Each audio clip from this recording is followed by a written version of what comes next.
Why did this happen? Because the difference between real money and paper money, money which is sunnah and paper money, is that money which is sunnah is money in which the value of the money is in the money. Someone should teach that to the Saudis. Go teach it to the Saudis who want to teach Islam to all the rest of the world. Go teach it to the Saudis. The value of the money is in the money. The definition of the paper money is that the value of the money is no longer in the money. And so the value can be changed. Every time the value is changed, the value goes down. What happens when the value of money goes down? The first thing is that there is a massive transfer of wealth from the masses to that predatory elite, which in this case was the government, Uncle Sam. The masses lost half of their wealth, almost half. That's the first thing that happens when the value of the paper money goes down. What's the second thing that happens? The answer is this. I worked for the whole month. I got my salary in gold. Could buy a camel. Took it home. Put it underneath the pillow. Took it off after 5 years. You could still buy the camel. 10 years, you could still buy the camel. But when I get my salary in paper now, you can buy a camel, take it home, put it underneath the pillow. A few years later, when I take it out, can't buy a camel anymore. Could only buy a jackass now.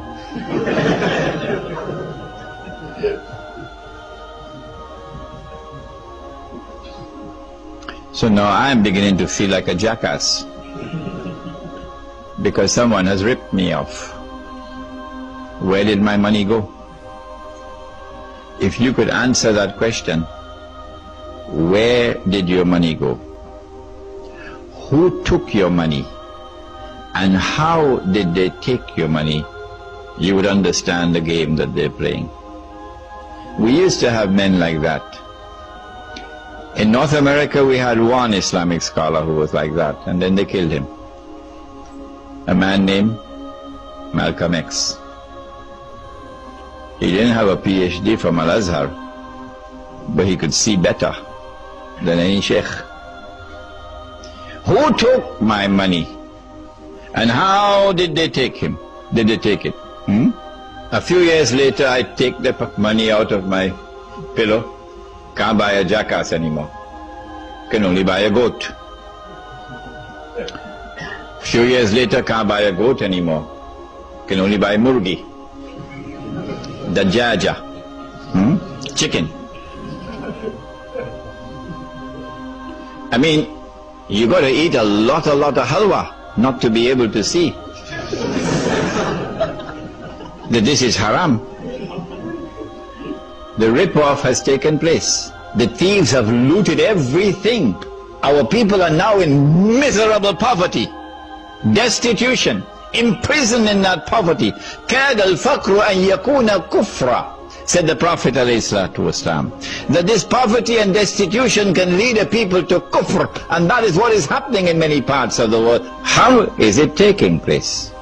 They started with gold, paper being redeemable in gold. And then came 1933, when we should have woken up to see the game, but we didn't wake up. So in 1944, at the end of the Second World War, they now consolidated the system in the creation of an international monetary system now. Consolidated. The new international monetary system emerges out of the Bretton Woods Agreement in upstate New York. Every Darul Uloom should make it obligatory for the student to study the Bretton Woods Accord. You must study the Bretton Woods Accord. to understand monetary economics today, so you can understand the subject of riba. Is it taught in the Darul Uloom? No, it's not. At Bretton Woods, what did they do? They said, no longer will paper be redeemable in gold. Only one paper will be chosen to be redeemable in gold. All the rest will not. The one paper which was chosen was the US dollar. So the US dollar will be redeemable in gold, but not sterling pound, and not Pakistani rupee, and not Indonesian rupiah, not Australian dollar. No, only one. So this is a major blow to the integrity of money. The second thing that they did was to declare that the only people who could come to Uncle Sam to redeem their paper for gold are governments. You and I can't do it. Only governments, only central banks.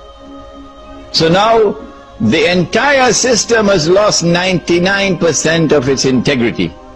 It has only 1% left of integrity, but those fellows are still eating halwa. 1% integrity left. That governments, central banks can go to Uncle Sam with their US dollars and demand the gold. Nobody did. From 1944 to 1971, nobody did. The Vietnam War took place in the late 60s, and Uncle Sam printed a lot of paper to finance the war. And Uncle Sam didn't have the gold to back that paper. At Bretton Woods, they had fixed the price of gold at $35 an ounce.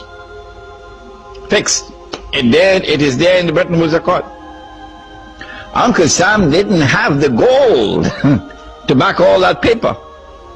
So in September 1971, the British government came in one Friday evening perhaps with $3 billion and said, Uncle Sam, we want the gold. Uncle Sam knew that the game was up. The game was up. Because come Monday morning, guess who is going to be at the front of the line? Saudi Arabia. Or who behind Saudi Arabia? Kuwait. Huh? And a whole long line of people, of government, central banks, we want the gold. So Richard Nixon retired to Camp David, and then on Sunday he had addressed the American people, and he said, we gave our word, but we don't have to keep our word. We gave our word, but we don't have to keep our word. We will no longer honor our obligation under Bretton Woods to redeem paper for gold from central banks. And so since September 1971, this may be news for some of you who have been eating halwa. Since September 1971, there is no legal link between paper and gold. It's gone. Now all that they have to do, those who want to rule the world, all that they have to do is to take control of money. Anyone who takes control of money can rule the world.